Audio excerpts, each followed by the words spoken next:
Morning guys! Today I'd like to show you something that I got a couple of months ago. A bow, a compact survival takedown bow.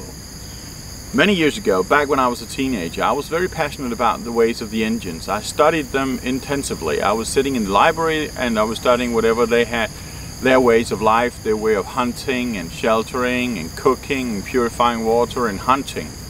And when I was not there, I was out there in the forest and I was trying to convert the knowledge I obtained there into practice. But one of the things that I was spending a lot of time doing was making longbows. But as time progressed, first off, time went a little less for me for that kind of fun. And then secondly, I became so good at making the longbows that I needed more professional strings for it. And as a teenager, I just didn't have the money for that kind of thing, so it faded a bit. But the interest for bows has been there all the while. And when I moved to Thailand about 13 years ago and we had this jungle, I thought it could be a brilliant place to take it up again. But I wanted something different than a big recurve or something technical as a compound bow. I wanted something compact. I wanted something small, something I could bring along with me. Not that I want to use it for hunting out here, because in Thailand hunting is prohibited, but I wanted it for the sake of the fun, because it is a great fun to shoot a bow. And then just by coincidence, about 4 or 5 months ago, I realized that now the market have actually matured and there are people out there who is producing compact takedown survival bows. And I was doing my research, as everybody else probably do before they go out and spend the money on it. And I found this one, which according to my preferences really is the best one, as far as I know. And that is from Primal Gear Unlimited. Now let me emphasize right away 2 things. First off, I'm not a pro. I am absolutely a novice when it comes to bow shooting, because I haven't done it for like 25-30 years. Secondly, I am not endorsed by Primal Gear. I do not have any affiliate association with them or anything whatsoever. All I'm doing is I'm saying, I love this bow, and because I do that, I'd like to share it with you. Reason being is, it's relatively lightweight, very rock solid aluminium riser, and all you gotta do to get up functional is you gotta pull out the limbs, which are embedded in the riser like this. No screws, no nothing. Well, apart from this one, you can tighten up and then the risers won't come out again. That being said, once you've strung the bow, it won't go anywhere. It is very, very simple. It's very, very durable. And you got a handle here which is rounded off in the edges, which makes it much more comfortable to hold on to. It is default set to be a right-handed bow when you get it, but all it takes for you to make it a left hand is to pull out these knots here, turn the limbs around and screw these in again, and you got a left-handed bow. They have made a good groove in here, which make for an arrow rest with a little bit of filt knots here too. And that also reduces the archer's paradox on this bow. I really, really like it. Now, let me just show you how easy it is to string. There are various methods to do that, and but my preferred methods I'll show you. Now you probably notice here, I've just got my string out here, easy, no problem. And I bet that there are recurve shooters out there that would scream when they see how I treat this bowstring, because if you're really a competition shooter, you want to have it twisted the same way every time to make the distance between the riser and the string the same, and the brace height, as they say. But anyway, that is too technical for what this is meant for. This is just meant for fun. This is just meant to improve archery skills on a level you need maybe for hunting, if that was to be a case in one day.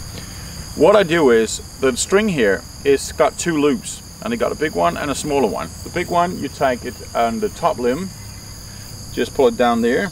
The small one, you take it in the end, make sure it goes into the knots, and then all I do is I just step through with my left leg, rest it on my right leg, and then I just pull until it's in the knot.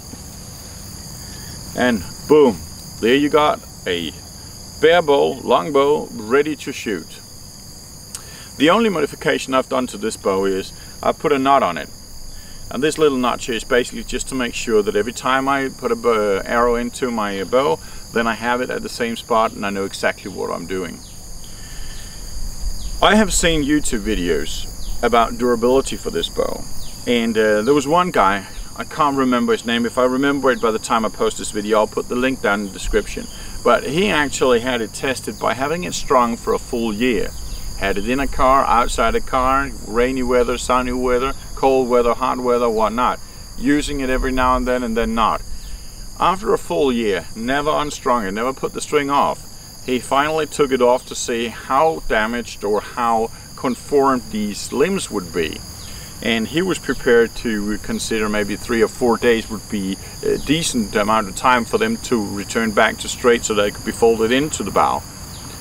But the fact of the matter is, he took off the string and right away the limbs went back to normal, and he could at that very moment fold it up like normal. So I'm telling you guys, this is not just a very fun piece of bow, it is a bow, it's also a very, very durable piece of material. Very, very impressed with it. When you buy this on Primal Gear Unlimited, then you just get the bow here, and at the time that I bought it, it was $149. If you want anything else, that is accessory, you gotta buy that in addition. The thing that I bought was these takedown arrows. And takedown arrows basically just means that when you want to go somewhere, you can unscrew them on the middle and you have got 2 pieces, which becomes very portable.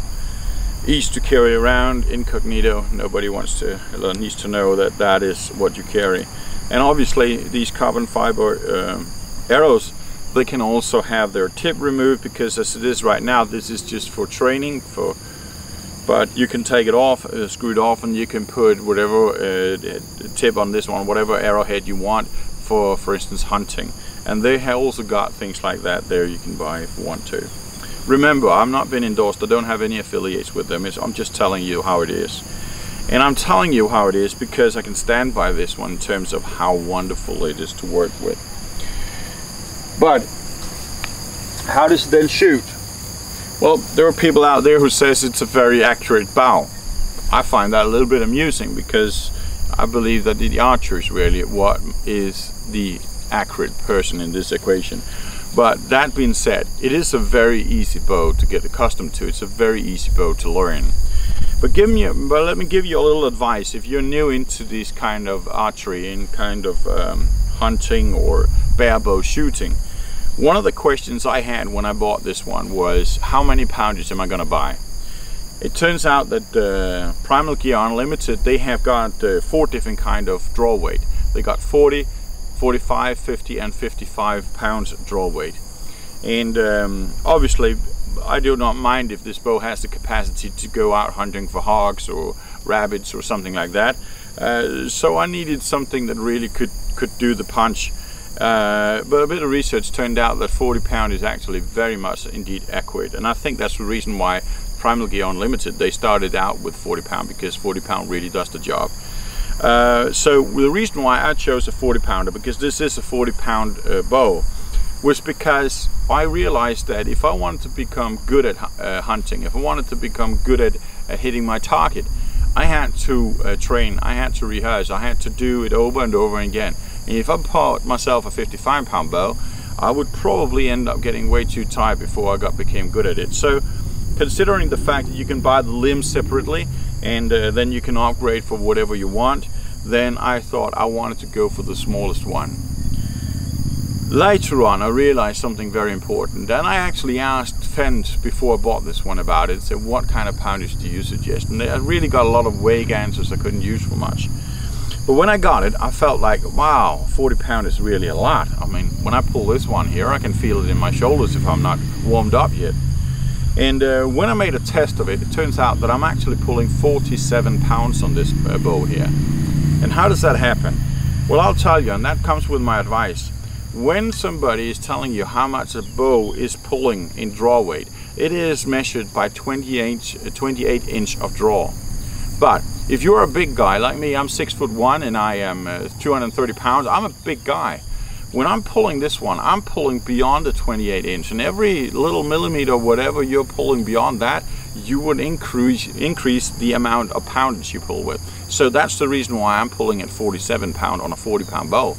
So my advice would be, if you want, for instance, a 45 pound bow, and you're a big guy and you are aiming to get a 45-pound draw, then you should probably go for maybe 40, because of the higher draw length you would end up at 40, 45, 47 or something like that. But on the other hand, if you are a below average height or sized person and you want a 45-pound draw, you should probably go for 50, because of your shorter draw length. That would put you on a 45 draw weight. So I bought this 40-pounder, and I did it very consciously for reasons that I had considered very carefully, but it turned out not to be just a good choice in terms of being able to train, but simply also because a 47-pound draw weight, when you're doing maybe 50, maybe 100 shots on a training day, that is a lot of weight to pull. But anyway, then the question is, of course, how does this one shoot? I've set up a target down there on the tree, and I'll have my little GoPro there, and I'll have it up in the corner right over there, so you can see when I'm shooting, and I won't be editing it at all. But let me just set it up for a moment and I'll show you how good it is.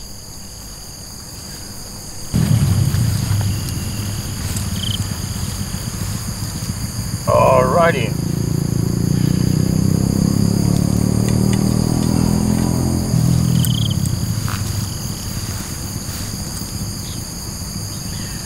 Now, I'm always using my sunglasses, whether it's overcast or not. First off, it is to protect my eyes against all the insects and small critters, but I also find the UV rays and whatnot out here to be a little bit straining on my eyes. So it's not just to look cool, I do like this. But when I gotta shoot something at 10 yards, my eyesight is not good enough. I do not have prescription in my sunglasses, so I gotta lose my coolness a bit. I hope you can live with that. And get my reading glasses on. There you are. Get my finger pad. And then let's see what we can do.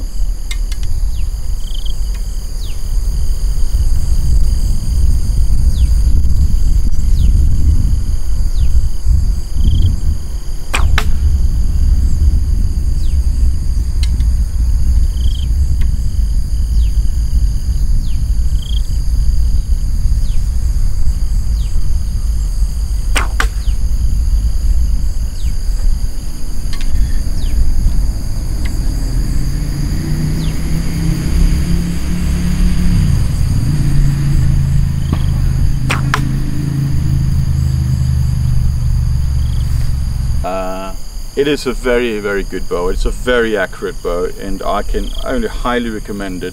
It's so easy to set up. Now, there are other on the market that requires a little bit more work before you can start using them, but as somebody said, and that's a very valid point, though this one is really easy and doesn't require any tools, there's nothing really you can lose on it, then you do not go out anywhere without being prepared. And preparedness is part of that, is also to set up your bow. It's not like you're walking with it in your bag and then 2 seconds later you see something you need to shoot, and then, well, you can't do it because you've got to set up your bow first. It will, whether it takes another 5 seconds extra to do, always be set up and be prepared for the situation when you need it. So there you have it, guys. Just wanted to show you. Until next time, stay adventurous, stay curious, and stay hungry for more.